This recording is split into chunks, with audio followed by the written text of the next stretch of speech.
Hello everyone, welcome to Global Perspective with me, Emmanuel Eren. Today we're diving into a topic that has caused intense debate and reflection. Why are some black men hesitant to vote Kamala Harris for President of the United States? Here is former President Barack Obama speaking to black men about his concern, and you had reactions from coast to coast, as you can expect, especially on social media. My understanding, based on reports I'm getting from campaigns and communities, is that we have not yet seen the same kinds of energy and turnout in all quarters of our neighborhoods and communities as we saw when I was running. Now, I also want to say that that seems to be more pronounced with the brothers.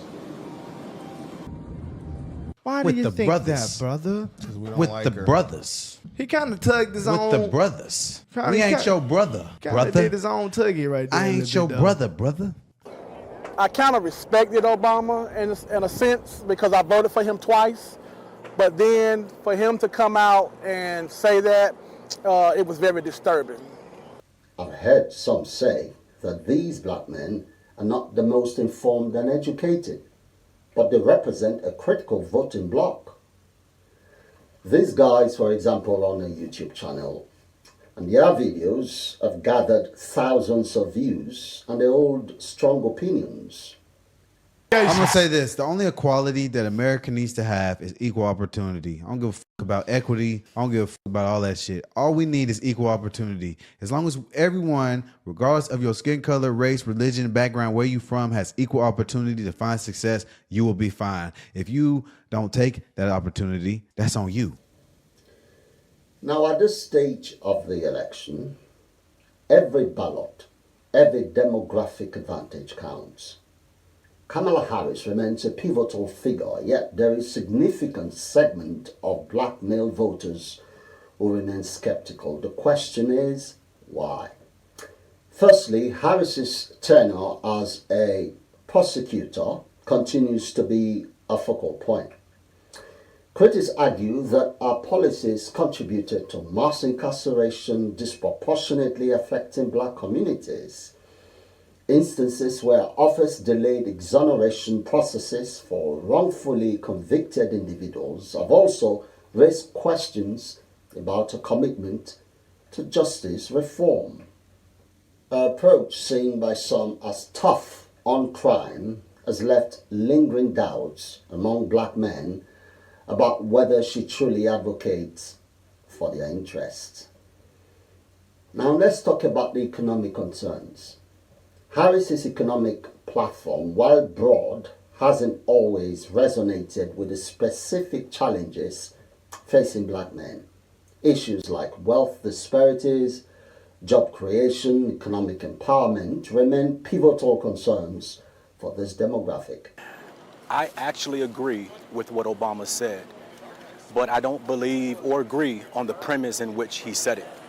So the fact that he's saying that you should vote for Kamala because she's most familiar with the culture or the upbringing or the struggles that black people have had to face, so you should vote for someone who understands those pressing issues.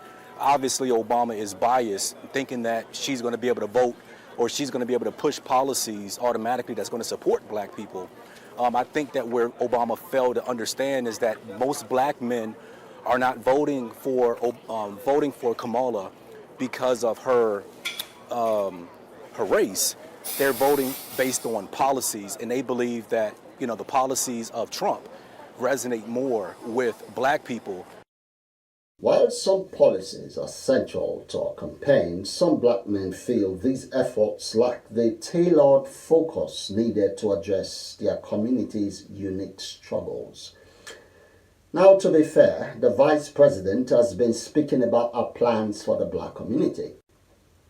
Like we see in this interview with the Shade Room, So when you hear those numbers and you're seeing, in the polls and you're seeing black men aren't as, quote, excited or fired up for you, how do you respond to that?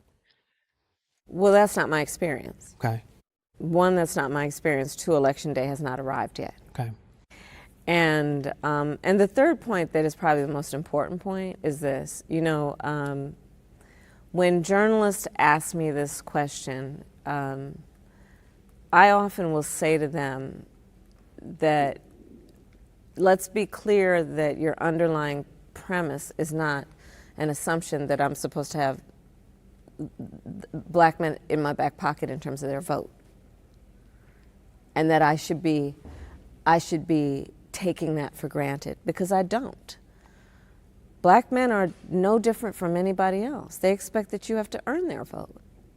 And that's why I'm out here doing the work that I'm doing about talking with folks, listening with folks, because I'm running for president of the United States. And it is incumbent on me to earn this support. And that is why I'm talking with folks about the work that I have done in my career, whether it be in particular as vice president, what I've done to put more billions of dollars actually into community banks to increase access to capital for small business owners. Even before I was running for president, I convened a bunch of black small business owners, all who were men, and I purposely convened them.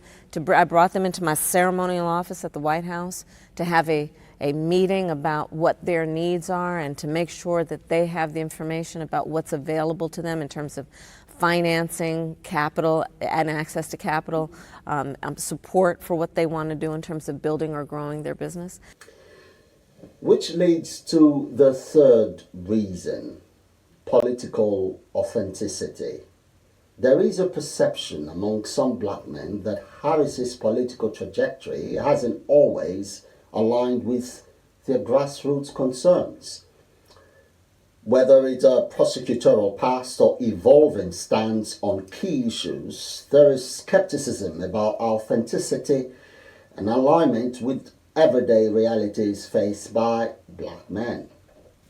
There is a concern that our recent meetings with black men do not reflect deep-rooted values but are done for political expediency. A journey, while historic, raises questions about whether she's fully in sync with the complexities and priorities of the black male electorate. Lastly, cultural and social issues play a role here. Harris's positioning on issues like gender equality and racial justice, while progressive, can sometimes polarize opinions within the black community. Some men feel their perspectives on family dynamics, masculinity, and community values are not adequately represented. Perhaps that is one of the most important reasons.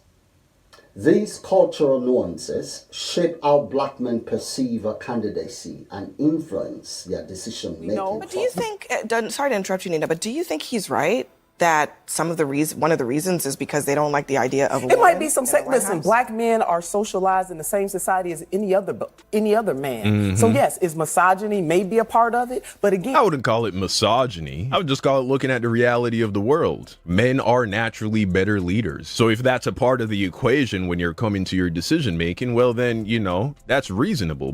Keep it 100. Would I prefer it to be a man? 1,000 million bazillion %. But hey, man. It's not as simple as, just because she's a woman.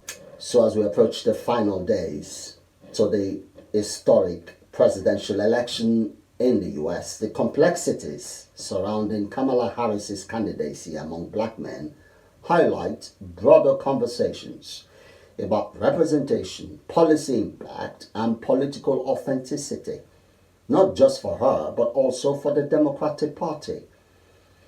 Black men are saying, you cannot continue to take our votes for granted anymore. So what's the path forward?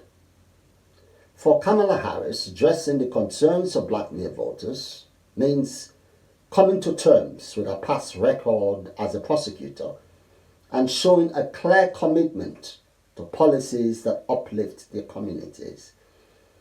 This includes, but not limited to, meaningful criminal justice reform, economic opportunities, and a focus on policies that do not just appeal to the broader electorate, but directly address the issues black men face in America. Let's know what you think about black men hesitant to vote for Kamala Harris in the comments below. Also, kindly subscribe to the channel if you are yet to do so. Thanks for watching. See you in the next one.